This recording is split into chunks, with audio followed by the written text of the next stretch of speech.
আজকে একটু কথা বলবো। আজকে কিছুক্ষণ আগেই আমি আমার অফিসের একজন স্যার আসছিলেন, জিএম স্যার। জিএম স্যার এসে আমাকে বলতেছিলেন যে রেজবাউল, আমার কেন জানি ইনসুলিন আমি কম নিচ্ছি, তারপরে ডায়াবেটিসটা কন্ট্রোল হচ্ছে এবং অনেক সময় কমে যাচ্ছে বা হাইপোর দিকে চলে যাচ্ছে।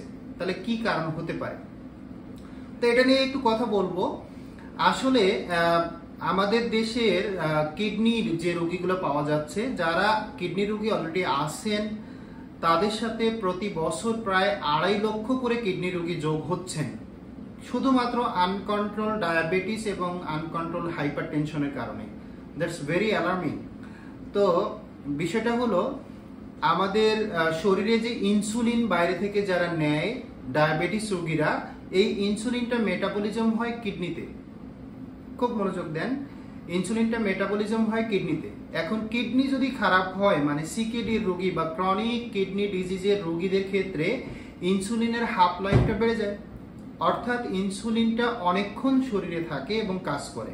ইনসুলিনটা কিডনির রোগটা হওয়ার কারণে কিডনি দিয়ে বের হতে পারে না, মেটাবলিজম হতে পারে না ঠিক মতো, এই জন্য ইনসুলিনটা অনেকক্ষণ ধরে কাজ করে। এই জন্য অল্প ইনসুলিন দিলেই ডায়াবেটিসটা কন্ট্রোল হয়ে যায়। এখন রোগী মনে করে যে আমার মনে হয় ডায়াবেটিসটা ইমপ্রুভ হয়েছে। আসলে ইমপ্রুভ হয়নি, বরং আপনার কিডনি ক্ষতি হওয়ার চান্স আছে, কিডনিতে সমস্যা হইতে পারে, এই জন্য এই কাজটা হচ্ছে। কেমন?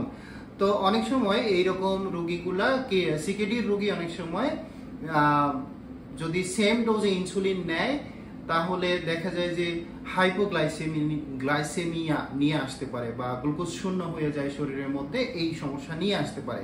তাহলে আমরা এখান থেকে বুঝতে পারলাম যে যদি ইনসুলিন যারা রেগুলার নেয় এবং কিডনিতে সমস্যা থাকে, তাহলে যদি ইনসুলিন কম নিয়েও বা ইনসুলিনের পরিমাণ ঠিক রেখেও যদি দেখে যে আগের চেয়ে বেশি হাইপোগ্লাইসেমিয়া হচ্ছে বা গ্লুকোজটা ইনসুলিন কম নেওয়ার পরেও ব্লাড গ্লুকোজ কমে কন্ট্রোলে আছে, তার মানে এতে খুশি হওয়ার কিছু নাই যে আমার ডায়াবেটিস ইমপ্রুভ হয়েছে। মনে হয় এটা খুশি না হয়ে বরং এটা ক্ষতির কারণ, কেননা কিডনিতে সমস্যা হতে পারে বা সিকেডি আরো স্টেজ ইমপ্রুভ করতে পারে। এই জন্য অবশ্যই এরকম সমস্যা হলে আপনারা অবশ্যই নেফ্রোলজিস্ট বা কিডনি বিশেষজ্ঞ দেখিয়ে নেবেন ইনশাআল্লাহ।